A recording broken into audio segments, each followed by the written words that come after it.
The November wind cut through Death Valley like a knife that afternoon in 1993, carrying with it the kind of dry heat that made even seasoned desert explorers reach for their water bottles.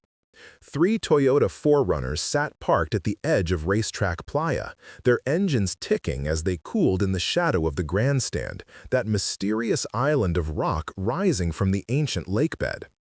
The drivers had come to document one of nature's most puzzling phenomena, the sailing stones that moved across the desert floor, leaving trails behind them as if pushed by invisible hands.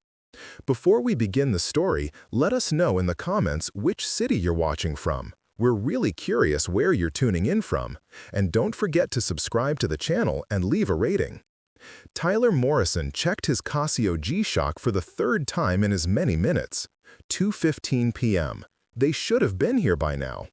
The 26-year-old geological survey contractor adjusted his Oakley sunglasses and scanned the horizon, where heat mirages danced like ghosts across the perfectly flat expanse of cracked earth. His Motorola pager had buzzed with the code 91155 just after lunch, their agreed signal that everyone was heading to the coordinates he'd mapped out the previous week. The sound of an approaching vehicle made Tyler turn. A Park Service Chevy Blazer emerged from the shimmer, dust cloud trailing behind it like a comet's tail. Derek Nakamura stepped out, his Ranger uniform crisp despite the heat, that easy smile already in place.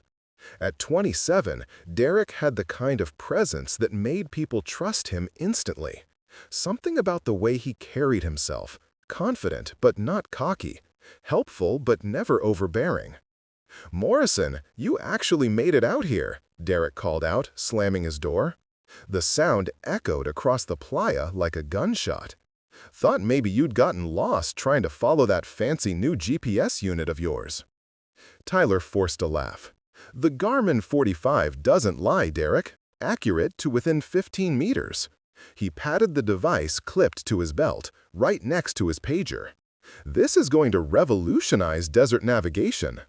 If you say 5 years, and every off-roader in California will have one." "If you say so." Derek's attention had already shifted to the other vehicles pulling up. "Looks like your whole crew decided to show."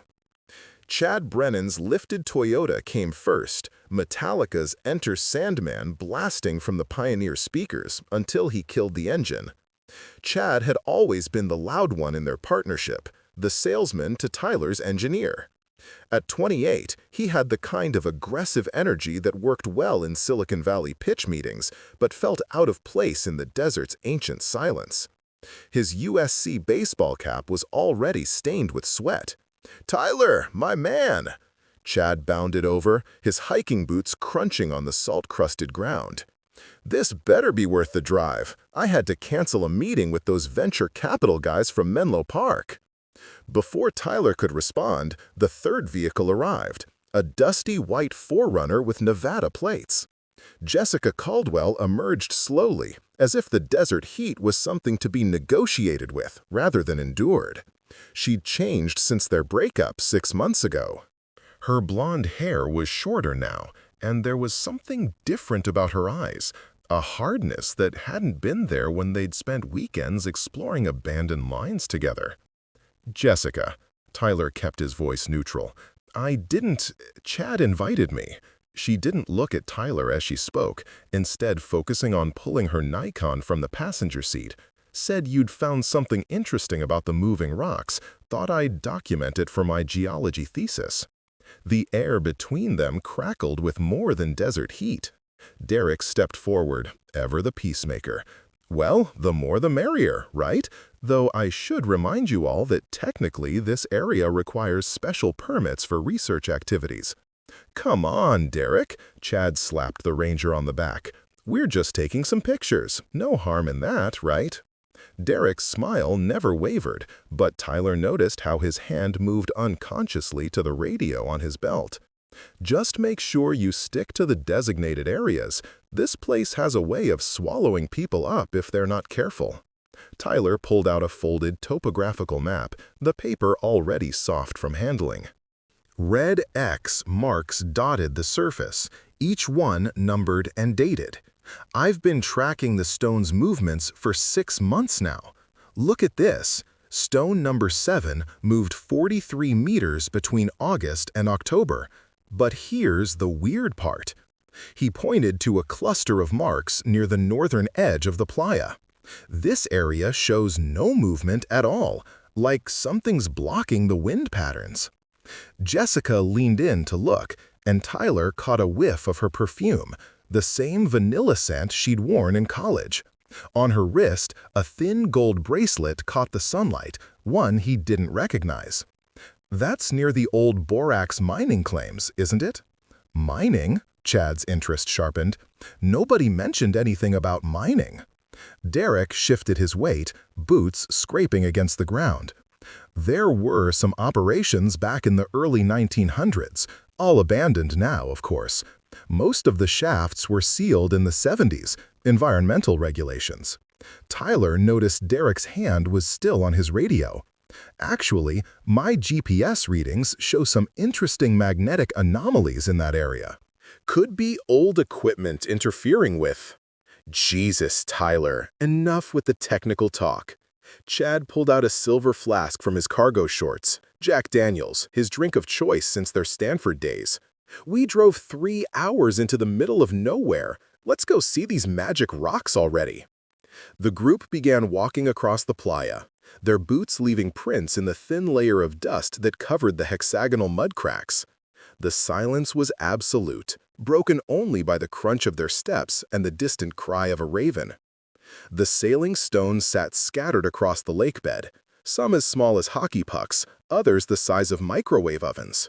Behind each one, a trail stretched across the ground, some straight, others curved, a few that doubled back on themselves in impossible patterns. "It's the ice," Jessica said, crouching next to a basketball-sized stone. Her Polaroid camera whirred as she took a photo. In winter, thin sheets of ice form, and the wind pushes them along with the rocks. That's one theory, Tyler admitted. He was already taking readings with his equipment, noting numbers in a small spiral notebook. But it doesn't explain the selective movement. Or why some stones move while others right next to them don't. Derek had wandered away from the group, standing near a cluster of larger rocks. Something metallic glinted in the dirt beside them, a geological hammer with worn wooden handle. He picked it up, turning it over in his hands before quickly pocketing it. Tyler noticed the movement but said nothing. As they explored, Chad's flask made regular appearances. By 3 o'clock, his words had taken on the slight slur that Tyler remembered from their college days. "You know what your problem is, Tyler? You think too much. Sometimes rocks just move because they want to move. Rocks don't want anything, Chad. They're inanimate objects responding to physical forces. See? That right there. That's why Jessica left you." The words hung in the desert air like a challenge. Jessica's face flushed, but before she could respond, her pager buzzed. She checked it, frowning. "That's weird. It's showing a 911 code, but I don't recognize the callback number." Tyler pulled out his own pager. "Mine too, same number." He looked at Chad, who was fumbling with his device. "Yeah, got it here too. Area code 760. That's local, isn't it?" Derek stepped forward, suddenly all business. "Could be the ranger station. Sometimes we send out alerts if there's a weather system moving in." But his expression suggested otherwise. "Maybe we should head back to the vehicles, just to be safe." As they walked back, Tyler noticed Derek had moved to walk beside Jessica, speaking quietly. She nodded at something he said, then glanced back at Tyler with an expression he couldn't read. The sun was lower now, casting long shadows across the playa. The temperature would drop fast once it set, a fact every desert explorer knew. At the vehicles, Tyler spread his map on the hood of his Forerunner. "Look, if we're going to document this properly, we need to split up, cover more ground." He pointed to 3 different areas. Chad, you take the southern section. Jessica, the eastern. I'll handle the north, near those magnetic anomalies. I don't think that's a good idea, Derek interjected. Park regulations require groups to stay together in remote areas. Come on, Derek, Chad laughed, taking another pull from his flask. What are you worried about? That the rocks are going to attack us? Derek's jaw tightened. I'm worried about people getting lost or injured. Cell phones don't work out here, and the nearest help is hours away. That's why we have these. Tyler held up his pager. And the GPS. Look, we'll each take a radio from my truck. Check in every 30 minutes. Back here by 5:30 before sunset. Jessica was already pulling equipment from her vehicle. Tyler's right. We drove all this way. Might as well make it worthwhile. She paused, then added quietly, Besides, I need to talk to you, Tyler, alone. Chad made an exaggerated kissing sound. Oh, the ex-lovers need some privacy. How touching. Shut up, Chad. Jessica's voice was sharp. This is about my thesis research, nothing more. Derek looked like he wanted to object further, but Tyler was already distributing handheld CB radios from a Pelican case in his truck. Channel 19 for regular check-ins, Channel 9 for emergencies. Everyone clear? As the group prepared to separate, Tyler noticed Derek pull Chad aside. They spoke in low tones, Derek gesturing toward the northern section of the playa. Chad nodded, his expression suddenly serious despite the alcohol. When Tyler approached, they stopped talking. Everything okay? Fine, Derek smiled, but it didn't reach his eyes. Just reminding Chad about the dangers of dehydration. That whiskey isn't doing him any favors out here. Tyler watched them for a moment longer, then turned to gather his equipment. His backpack contained water, his GPS unit, the CB radio, a first aid kit, and his geological tools. The hammer Derek had pocketed earlier nagged at his mind. Something about the initials carved into the handle, JN. He'd seen those initials before, somewhere. Jessica approached as he was adjusting his pack straps. Tyler, I really do need to talk to you. It's important. About your thesis? She glanced around, making sure the others were out of earshot. About us. About what happened in June. Tyler's stomach tightened. Jess, this isn't the time. I'm pregnant. The words hit him like a physical blow. Around them, the desert continued its ancient silence, indifferent to human drama. A buzzard circled overhead, riding thermals toward the Panamint Mountains. How long have you known? 2 weeks. I took a test at the campus health center. Her voice was steady, but her hands trembled as she adjusted her camera strap. I haven't decided what to do yet. Before Tyler could respond, Chad's voice crackled over the radio. Breaker, breaker, this is Southern Command. Radio check, over. Tyler grabbed his radio with numb fingers. Northern base here, loud and clear. Eastern station checking in, Jessica added, her professional voice back in place. Derek's voice came last. Ranger unit monitoring all channels. Remember, back at the vehicles by 17:30 hours. The desert gets dangerous after dark. As they separated, Tyler's mind raced. Jessica pregnant? The patent paperwork he'd filed last week for the GPS navigation software? Chad's increasing desperation about money as their startup funds dwindled. And Derek, always there, always watching, always helpful. Too helpful, maybe? He headed north, toward the area where the stones didn't move. Behind him, he heard engines starting. The others were driving to their assigned sectors. Only he had chosen to walk, wanting to follow the GPS coordinates precisely. The device beeped steadily in his hand, leading him towards something his preliminary surveys had detected but couldn't quite explain. The sun cast his shadow long and dark across the ancient lake bed. Somewhere in the distance, a coyote howled, too early for hunting time, which meant it was warning its pack about intruders. Tyler checked his watch. 3:47 p.m. In 2 hours, they'd all meet back at the vehicles. In 2 hours, everything would be different. He didn't know how right he was. The last thing Tyler noted in his journal, found weeks later in his apartment, was a curious observation. The stones move in patterns that suggest intention. But whose intention? Nature's or someone else's? Below that, in different ink, added later. Derek knows something. The hammer, JN, Jake Nakamura?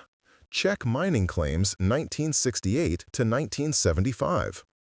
By the time the sun touched the western mountains, painting the desert in shades of blood and gold, 3 vehicles sat empty at the edge of Racetrack Playa. The wind picked up as darkness fell, erasing footprints, covering tracks, keeping secrets the way deserts always have. On the ground near Tyler's Forerunner, a single Polaroid photo fluttered in the breeze, showing a group of rocks with their mysterious trails.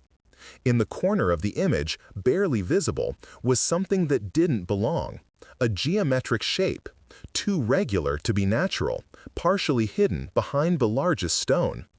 But nobody would notice that detail for 31 years. The search began at dawn on November 16th, 2 days after the group had failed to return. Tyler's roommate, a computer programmer named Marcus who worked at Sun Microsystems, had called the Park Service when Tyler missed a crucial meeting with investors. The rent was due, Marcus explained to the ranger on duty, and Tyler never missed rent. Never missed meetings either, especially not with venture capitalists interested in GPS technology. The first search teams found the vehicles easily enough. 3 Forerunners parked exactly where Derek had reported seeing them last, at the southern edge of Racetrack Playa. The keys were gone, but everything else remained. Tyler's geological equipment sat neatly arranged in his truck bed. Jessica's camera bag was on her passenger seat, though the Polaroid camera itself was missing. Chad's flask lay empty on his dashboard, a Tower Records receipt tucked under the windshield wiper, showing he'd bought Soundgarden's new album the day before the trip. What puzzled investigators most was the complete absence of tracks leading away from the vehicles. The playa's surface, famous for preserving marks for years in the dry climate, showed footprints heading out into the desert but none returning. More disturbing, the tracks simply stopped about 300 yards from the vehicles, as if the 3 had vanished into thin air. Derek Nakamura proved invaluable during those first crucial days. He knew the desert, he explained to the FBI agents who'd taken over the case. Knew where people might seek shelter, where hidden springs might draw desperate hikers. He organized volunteer searches, provided detailed maps, even brought his own tracking dogs from a friend's ranch in Lone Pine. Tyler was fascinated by the northern section, Derek told Special Agent Patricia Reeves, a stern woman from the Las Vegas field office who'd driven out when the case was upgraded to potential kidnapping. Near the old mining areas. But I warned him about those zones, unstable ground. Old shafts that were never properly documented. The FBI pulled Tyler's phone records from Pacific Bell. The last calls painted a picture of increasing tension. 3 calls to Jessica's apartment in Reno the week before the trip. 7 calls to Chad's Palo Alto office, each longer than the last. And, curiously, 4 calls to the Bureau of Land Management, specifically their mining claims division. Chad's business partner, a programmer named Steve Yamamoto, revealed that their startup was in trouble. The GPS software Tyler developed was brilliant, he said, nervously adjusting his wire-rimmed glasses. But we were burning through funding fast. $30,000 a month in development costs. Chad was desperate. He'd even suggested selling the technology to the Japanese. Hitachi had made an offer, but Tyler refused, said it was designed for American consumers first. Jessica's roommate at UNR, Brittany Chen, provided another piece of the puzzle. Jess had been sick for weeks, throwing up every morning. She bought a pregnancy test at Long's Drugs on November 10th. I saw the receipt in her purse, but she wouldn't talk about it. just said she needed to handle something before she could move forward. The investigation turned toward Chad when forensic accountants discovered a $5,000 cash deposit into his account on November 12th, 2 days before the trip. The bills were sequential, suggesting a single withdrawal. But Chad's explanation kept changing. First, he claimed it was poker winnings from a game in San Jose. Then he said it was a loan from a friend. Finally, he admitted he'd sold some of Tyler's equipment without permission, early GPS prototypes that Tyler kept in their shared office. Tyler would have killed me if he found out, Chad told investigators, the words hanging heavy in the interrogation room. He quickly corrected himself. I mean, he would have ended our partnership. Those prototypes were his babies. But Chad had an alibi that seemed solid. Phone records showed his pager receiving messages throughout November 14th from his location in Palo Alto. His credit card was used at a Chevron station in San Jose at 4:47 p.m. when the group was supposedly together in Death Valley. Security footage, grainy but clear enough, showed him buying cigarettes and a six-pack of Budweiser. Attention shifted to Jessica when investigators found something disturbing in her university email account, accessed through the computer lab's Unix system. A draft message, never sent, dated November 13th. I can't do this anymore. The secret is killing me. After tomorrow, everything changes. Her academic advisor, Professor Richard Hoffman, revealed that Jessica's thesis on geological formations had taken an unexpected turn.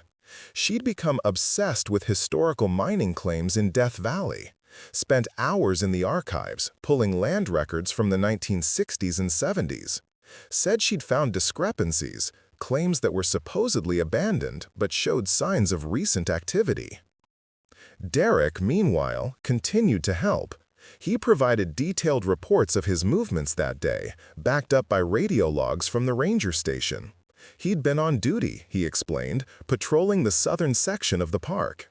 His check-ins were recorded at regular intervals. At 2:30 p.m., when Tyler's group was at the playa, Derek was reportedly 40 miles away, responding to a tourist who'd gotten stuck in sand near Badwater Basin. But something bothered Agent Reeves about Derek's helpfulness. He always seemed to be one step ahead, always had an answer ready. When she asked about the old mining claims Jessica had been researching, Derek's response was smooth, too smooth.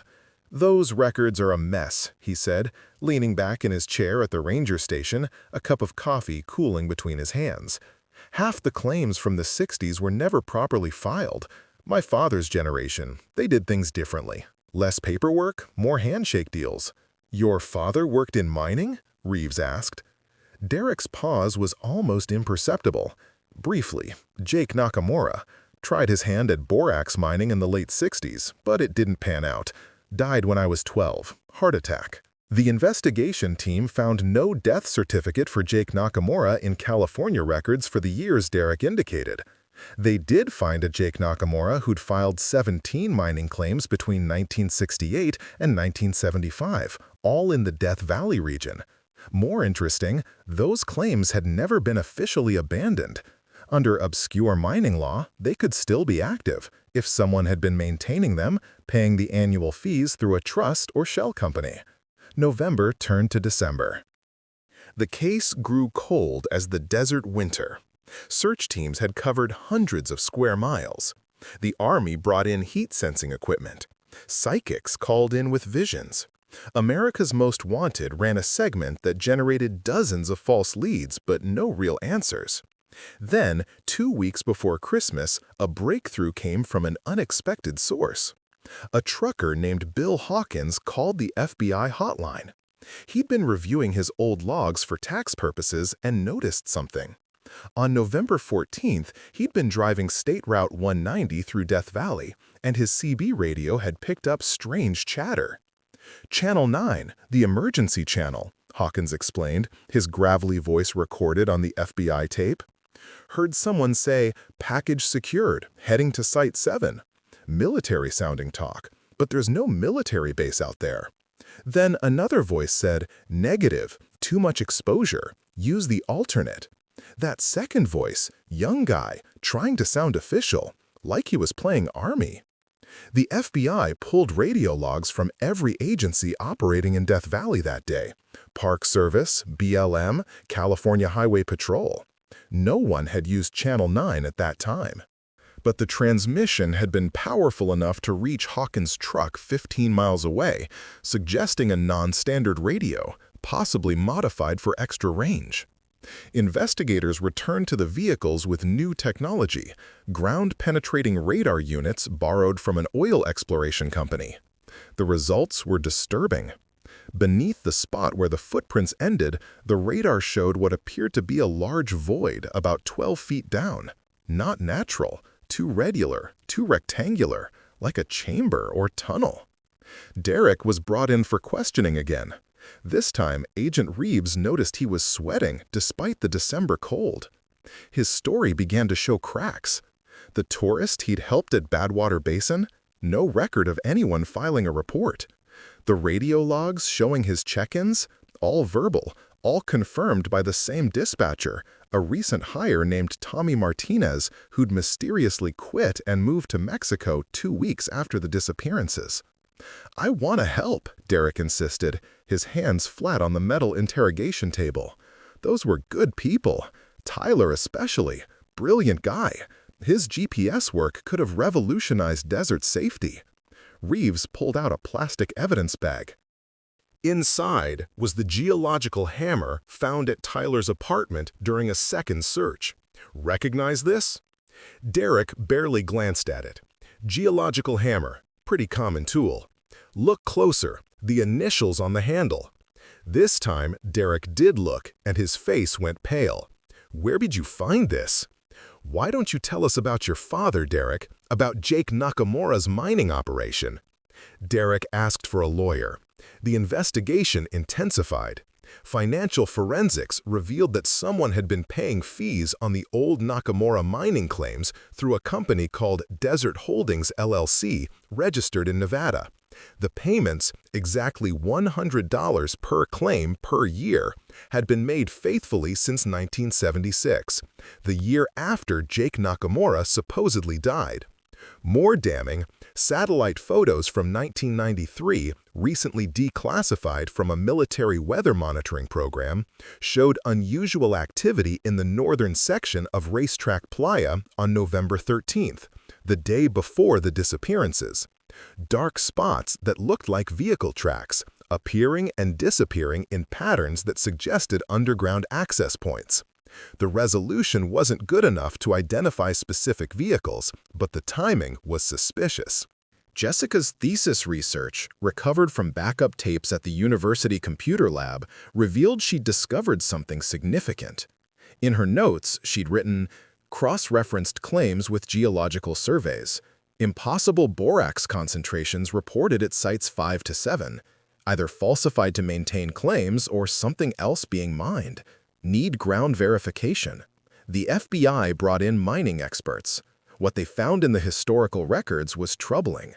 The Nakamura claims weren't for borax at all. That was a cover. The real permits, buried in appendices and addendums, were for rare earth mineral extraction. In the 1960s, that meant little. In the 1990s, with the tech boom exploding, rare earth minerals were worth fortunes. They were essential for computer chips, GPS units, cellular phones, all the technology driving the new economy. A chemist from Lawrence Livermore National Laboratory, Dr. Sarah Winters, provided crucial context. If someone had been quietly mining rare earth minerals since the 70s, avoiding environmental oversight, selling to foreign buyers off the books, we're talking about hundreds of millions in untaxed revenue. The kind of money people kill for. The investigation uncovered shipping manifests from the port of Long Beach. Regular containers sent to Hong Kong, manifests listed as geological samples. The shipping company, Pacific Desert Logistics, had the same Nevada address as Desert Holdings LLC. The signatures on the paperwork were illegible, but a handwriting expert found similarities to known samples of Derek's writing from Park Service reports. By January 1994, the FBI had built a circumstantial case but lacked the smoking gun. They needed bodies. They needed physical evidence. They needed someone to crack. That someone turned out to be Chad's girlfriend, a bartender named Amber from a Palo Alto dive bar called the Rose and Crown. She came forward after seeing the America's Most Wanted segment, terrified and asking for protection. Chad had come to her apartment the night of November 14th, she said, but not at the time his alibi suggested. He'd arrived at 2 a.m. on November 15th, drunk and rambling. He kept saying he didn't mean for it to happen, Amber testified, her bleached blonde hair trembling as she spoke. Said Tyler wasn't supposed to be there. Said the ranger had promised it would just be about the money, about buying out Tyler's share. But something went wrong. The FBI pressed her for details. What exactly had Chad said? He said they were gone, all three of them. Said the desert took them, but that wasn't right, because deserts don't take people underground. Then he started crying, saying Jessica didn't deserve it, that she wasn't supposed to be part of it. He gave me $5,000 in cash, told me to forget he'd been there. Armed with this new testimony, agents confronted Chad again. This time, faced with Amber's statement and the promise of a deal if he cooperated, Chad's story changed. Derek approached me in October, Chad began, his voice barely above a whisper. Said he knew about our money troubles, said he had a solution. There was a buyer interested in Tyler's GPS technology, a Japanese company willing to pay $2 million cash, no questions asked. But Tyler would never agree to sell, especially not to foreign buyers. He was too patriotic, too proud. So Derek suggested removing Tyler from the equation. Not removing, just persuading. Derek said he could arrange for Tyler to be detained on federal land violations, hell, just long enough for me to execute the sale as the surviving partner. Tyler would be mad, but he'd get over it when he saw the money. But that's not what happened. Chad's hands shook as he reached for the cup of water on the table. Derek said to modify my alibi, make it look like I was never there. He had it all planned, the credit card usage, the gas station appearance. My cousin Eddie looks enough like me to fool a security camera. Derek even provided the sequential bills for the cash deposit, said it would look like a legitimate business transaction. And November 14th? I was there, at Racetrack Playa, but I left early, around 2 p.m., before whatever happened. Derek said he'd handle Tyler, convince him to come to the northern section alone. Said there was something there Tyler needed to see, something about his GPS readings being affected by mineral deposits. What about Jessica? Chad's face crumpled. She wasn't supposed to be there. Derek was furious when she showed up, and she kept asking questions, talking about mining claims, about her research. She'd found something, connected dots that weren't supposed to be connected. The FBI mobilized. Ground-penetrating radar had shown voids beneath the northern section of Racetrack Playa, but accessing them required careful excavation. Mining engineers were brought in. What they found stunned everyone.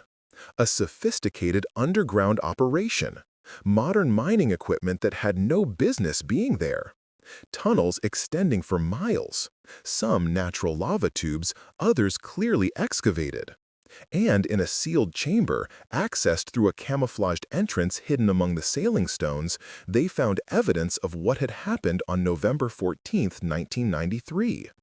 But Derek Nakamura had vanished. A BOLO alert went out across the western states. His Park Service vehicle was found abandoned at the Tehachapi Pass, headed toward Los Angeles. Credit card records showed he'd bought camping supplies at a Big Five sporting goods in Bakersfield. Then, nothing. It was as if he'd disappeared into the same void that had swallowed Tyler, Jessica, and the truth about what really happened at Racetrack Playa. The rare earth minerals found in the underground facility were valued at over $300 million. At a 1.0x pace, samples matched those in shipments to Hong Kong dating back to 1981. The operation had been brilliant, using the mystery of the sailing stones as cover. Who would question strange marks in the desert or occasional vehicle tracks? The very remoteness that made Racetrack Playa fascinating to geologists made it perfect for clandestine mining. But the most chilling discovery came from a locked filing cabinet in what appeared to be an underground office. Detailed records kept in Derek's meticulous handwriting, not just of mineral shipments and payments, but of what he called security incidents. 3 previous ones, dated 1984, 1987, and 1990. Each time, someone had gotten too close to discovering the truth. Each time, they'd disappeared. Each time, Derek had led the search efforts. The entry for November 14, 1993 was different, shorter, almost regretful. Tyler Morrison's GPS technology threatened everything. Triangulation would have revealed the magnetic anomalies caused by our equipment. Jessica Caldwell's research was too thorough. Solution implemented per Protocol 7C. Brennan released per agreement. Site 7 sealed. Operations suspended, pending assessment. But where were the bodies? The breakthrough came in March 2024, 31 years after the disappearances. Climate change had brought unusual weather patterns to Death Valley, a series of flash floods followed by extreme drought that shifted tons of sediment across Racetrack Playa. A geology class from UCLA, studying the effects of climate change on desert formations, made the discovery that would finally solve the mystery. Professor Amanda Chen, leading the field expedition, noticed something odd in their ground-penetrating radar readings. The floods had revealed what years of searching had missed. A second tunnel system, older and deeper than the mining operation the FBI had discovered in 1994. These weren't mining tunnels at all, but natural lava tubes that had been modified and sealed decades ago. The metal signature was off the charts, Chen would later tell investigators. Whatever was down there, it had been preserved by the desert climate and the sealed environment. The FBI was notified immediately. The case had never been officially closed, and Agent Patricia Reeves, now nearing retirement, flew in from Washington, where she'd been promoted years earlier. The excavation took 3 weeks, requiring careful documentation and preservation of evidence. What they found rewrote the entire narrative of that November day in 1993. The lava tube had been converted into a disposal site. 3 vehicles, not Forerunners, but older Jeeps from the 1980s, were found first, crushed and stacked. These matched the descriptions of vehicles from Derek's earlier security incidents. But it was the sealed chamber at the deepest point that held the answers everyone had been seeking. Tyler Morrison, Jessica Caldwell, and a third person were discovered. The preservation was remarkable. The desert's dry environment and the sealed chamber had prevented normal decomposition. But the third person wasn't Chad Brennan. It was Tommy Martinez, the dispatcher who'd provided Derek's alibi and then supposedly fled to Mexico.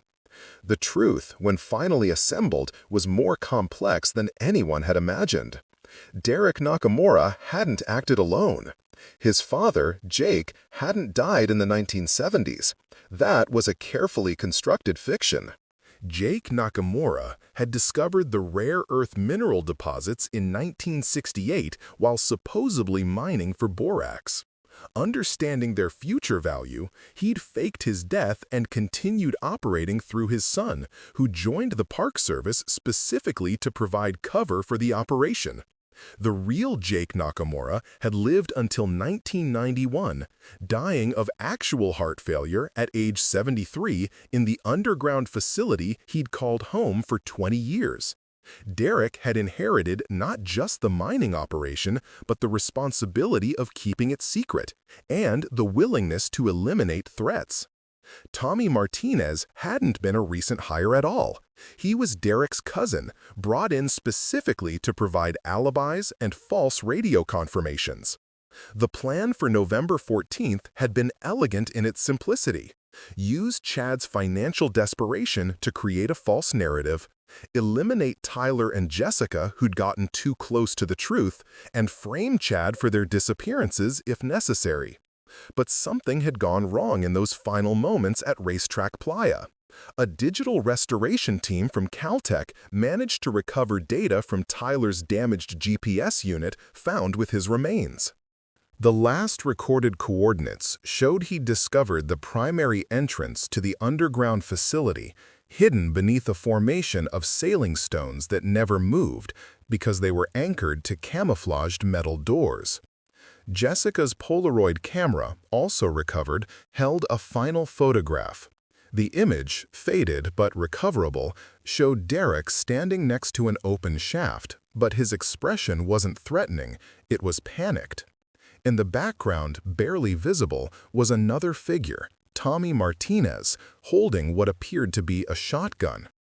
The FBI pieced together the sequence of events through forensic evidence and a journal found in Derek's underground office, discovered during the 2024 excavation. Derek's plan had been to convince Tyler and Jessica that they'd discovered an environmental crime, illegal toxic waste disposal, and that he needed their help to document it before reporting it to federal authorities. This would get them into the tunnels voluntarily. But Tommy had other ideas. The journal revealed growing tension between the cousins. Tommy wanted to expand operations, bring in cartel connections from Mexico, turn the facility into a drug manufacturing site as well as mineral extraction. Derek opposed this, wanting to maintain the low-profile operation his father had built. When Tyler, Jessica, and Derek entered the tunnels that November afternoon, Tommy was waiting. He'd decided to solve multiple problems at once, eliminate the threats to the operation and Derek's hesitation to expand. The confrontation had been brief. Tyler and Jessica were killed immediately. Derek, realizing his cousin's betrayal, had tried to escape but was shot in the tunnel. But here, the story took another turn. Derek had survived his wounds. Tommy, believing him dead, had sealed all 3 bodies in the deep chamber and taken over Derek's identity. The man who'd helped search for the missing 3, who'd cooperated with the FBI, who'd eventually disappeared, that had been Tommy Martinez all along. The real Derek's bodies showed evidence of a gunshot wound to the shoulder that had been treated, suggesting he'd lived for several days after the initial attack. Scratch marks on the chamber walls and a message carved into the rock told the rest. Tommy killed them, using my name. Dad's fortune in Zurich. Account 7745-XX. The last 2 numbers were unreadable, scratched over repeatedly, as if Derek had changed his mind about revealing them. This revelation triggered a renewed international manhunt. The man known as Derek Nakamura had been Tommy Martinez for 31 years. Computer-aged photos were distributed. Financial forensics revealed that the Zurich account had been accessed regularly until 2001, when stricter banking regulations after 9/11 made it too risky. The breakthrough in finding Tommy came from an unexpected source, Chad Brennan himself. Now 59 years old, he'd spent 3 decades living with the guilt of his involvement. When news broke about the 2024 discovery, he reached out to the FBI with information he'd withheld out of fear. The night of November 15, 1993, Chad told investigators, his voice steady for the first time in years, "I got a call at 3 a.m. The voice sounded like Derek, but something was off. He said the plan had changed, that Tyler and Jessica had run off together, probably to Mexico. Said to stick to my alibi no matter what. Then he said something strange. The sailing stones keep their secrets. It was like a code or a threat. Chad had received regular payments to his Cayman Islands account until 2001, $50,000 annually for his silence. The payments came from Pacific Desert Logistics, the same company that had shipped the rare earth minerals. When the payments stopped, Chad had tried to contact Derek but learned he'd disappeared. The FBI task force, working with Interpol, traced Tommy Martinez's movements through the early 2000s. Using the identity of Derek Nakamura, he'd obtained a passport and traveled extensively through Southeast Asia, where rare earth minerals were in high demand. Hotel records in Hong Kong, Bangkok, and Singapore showed regular stays between 1994 and 2001. Then, Tommy had reinvented himself again. Using profits from the mining operation, he'd purchased a new identity, David Nelson, a Canadian mining consultant. Under this name, he'd actually continued in the rare earth mineral business, but legitimately this time, using his decades of illegal experience to consult for major corporations. In April 2024, acting on intelligence from Canadian authorities, FBI agents arrested David Nelson at his home in Vancouver, British Columbia. The 60-year-old man barely resembled the Tommy Martinez from 1993, but DNA evidence confirmed his identity. The arrest made international headlines. The man who'd lived as a ghost for 3 decades, who'd assumed his murder victim's identity, who'd built a fortune on blood and minerals. During interrogation, Tommy remained largely silent except for one statement. Jake Nakamura built an empire in that desert. Derek was too weak to maintain it. They all got too close to something worth more than their lives. In the 90s, nobody understood what rare earth minerals would become. Now every smartphone, every GPS unit, every computer has them. I just saw the future before everyone else. The trial began in September 2024. The prosecution presented overwhelming evidence, the forensic findings, the financial records, the journal entries. But the defense raised questions about jurisdiction, statute of limitations for some charges, and the reliability of 30-year-old evidence.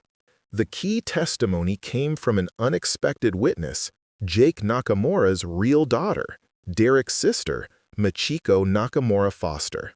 She'd been estranged from the family since the 1980s, but had kept letters from her brother expressing fears about their father's operation and Tommy's increasing involvement. Derek wanted out, she testified, her voice breaking. He joined the Park Service to escape, but father made him help, said it was family obligation.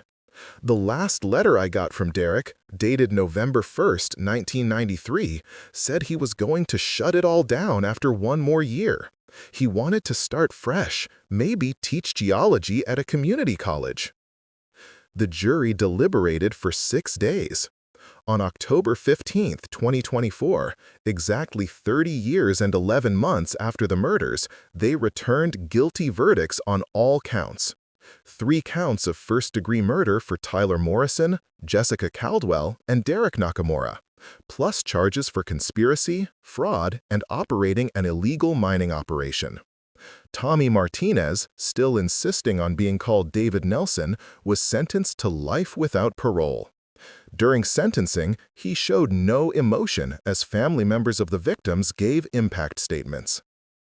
Tyler Morrison's sister, now a grandmother, spoke about the brother who dreamed of making desert exploration safer for everyone. His GPS navigation software patents, tied up in legal battles for decades, were finally released to the public domain. Modern GPS systems owe much to his early innovations. Jessica Caldwell's daughter, the child she'd been carrying when she died, had been adopted and raised by Jessica's parents. Now 30 years old herself, she stood before the court holding a photo of the mother she never knew. "My mother discovered the truth and died for it, but the truth survived, carved in stone, waiting to be found." The most poignant moment came when Michiko read a statement on behalf of her brother Derek, the forgotten victim whose identity had been stolen along with his life. "Derek was used by our father, betrayed by his cousin, and erased from history for 30 years. Today, he gets his name back." The Racetrack Playa murders, as they came to be known, changed federal law regarding mining claims on public lands. the Desert Protection Act of 2024 closed loopholes that had allowed operations like the Nakamura's to exist. The site itself was designated a memorial, with plaques honoring Tyler Morrison, Jessica Caldwell, and Derek Nakamura. But the desert keeps some secrets still. The Zurich account Derek had carved into the stone remains frozen, its last 2 digits unknown. Estimates suggest it contains over $50 million in proceeds from the illegal mining operation. Swiss banking laws prevent access without the complete account number, meaning the blood money sits untouched, a final mystery in a case full of them. The sailing stones of Racetrack Playa continue their ancient dance across the desert floor, moved by ice and wind in patterns that seem almost intelligent. Scientists finally proved the mechanism in 2014.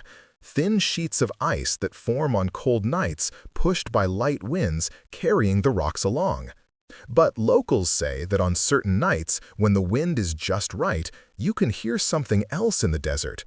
Voices echoing from underground, telling stories that were buried for 31 years.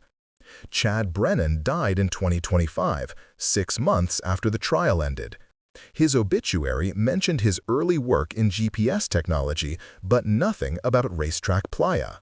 He'd spent his final years volunteering with desert search and rescue teams, trying to atone for his role in the events of November 14, 1993.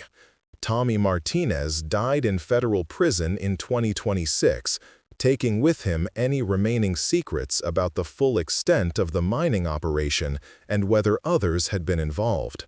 A search of his Vancouver home revealed detailed maps of mineral deposits throughout the American Southwest, suggesting the Death Valley operation might have been just one of many. The final piece of the puzzle came in 2027 when climate researchers studying core samples from Racetrack Playa discovered microplastics in layers dating to the 1970s, proof that the illegal mining had caused environmental damage that would last centuries. The minerals extracted had gone into electronics that revolutionized the world, but at a cost measured not just in dollars or environmental damage, but in 3 lives cut short in the desert. Today, visitors to Racetrack Playa can see the sailing stones, mysterious as ever despite scientific explanation. Near the parking area, easily missed if you don't know to look for it, stands a simple marker. In memory of those who sought truth in the desert and became part of its eternal mystery. Tyler Morrison, Jessica Caldwell, Derek Nakamura. November 14, 1993. Rangers still patrol the area, ensuring visitors stay on designated paths. They're trained to watch for signs of illegal mining, unauthorized excavation, or anyone showing too much interest in the northern section where the tunnel entrances have been permanently sealed. Sometimes, they say, on quiet mornings when the desert is still and the stones sit motionless on the ancient lake bed, they find fresh tracks in places no one has walked. The desert's way of reminding everyone that some mysteries are meant to endure. The Morrison family established a scholarship in Tyler's name at Stanford, supporting students developing navigation technology for search and rescue operations. Jessica's daughter became a geologist herself, specializing in environmental protection of desert ecosystems. Michiko Nakamura Foster wrote a book about her family's story, donating proceeds to families of missing persons.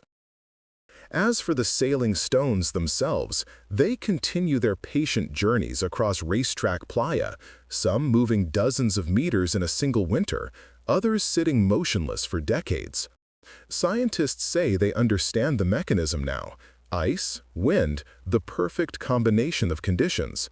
But ask anyone who stood alone on that vast expanse of cracked earth, surrounded by silence so complete it seems to have weight, and they'll tell you there's something more to it.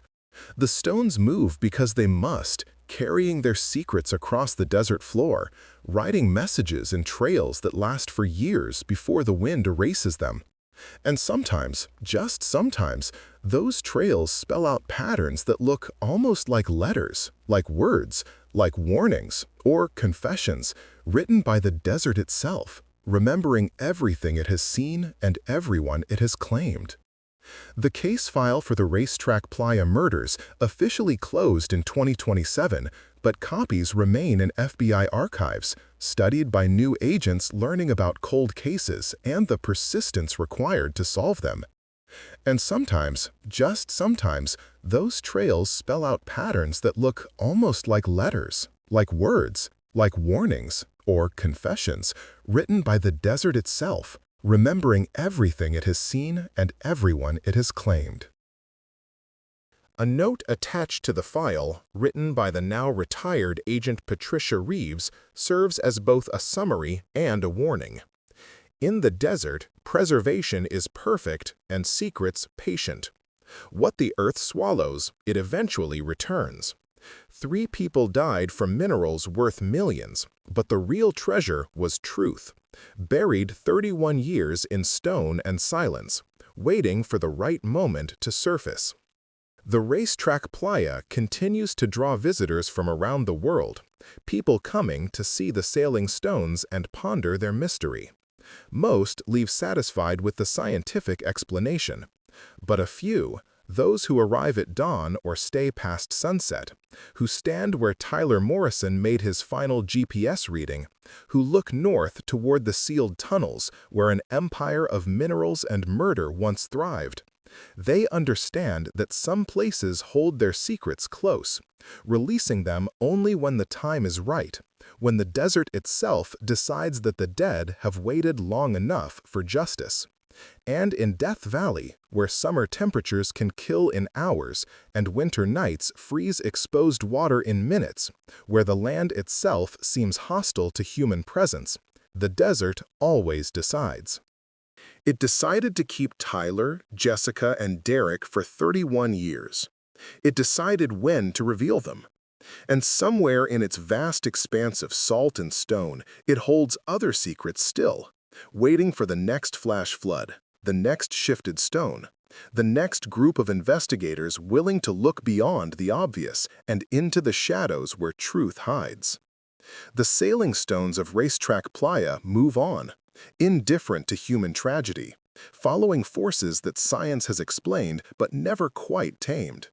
They leave their trails as they always have, mysterious messages written in a language older than human memory, in a place where 3 people discovered that some knowledge comes with a price measured not in money but in life itself. The stones know. The desert knows. And now, 31 years later, finally, so does the world.